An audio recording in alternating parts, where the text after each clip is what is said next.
stance is gonna mess with warrior two. And certainly once you start to tip the torso, you're just not gonna have as much space or ability to be able to get all of this in alignment.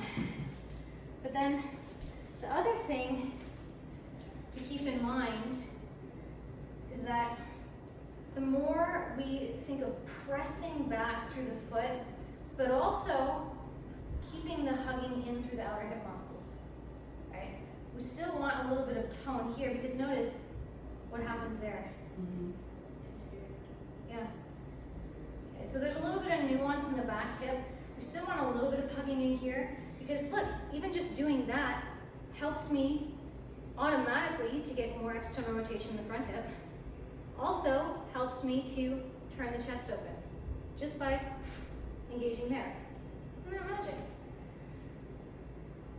Another thing that might be happening is that if you're trying to turn open through here too much, right, it might be doing this.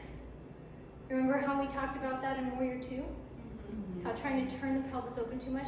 So you might actually play around with rolling in and down to get this to happen, and then think of hugging in through here.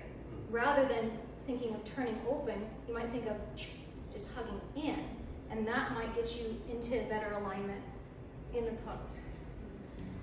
It's just small nuancey things, but is this registering? Is this making sense? Mm-hmm. Okay.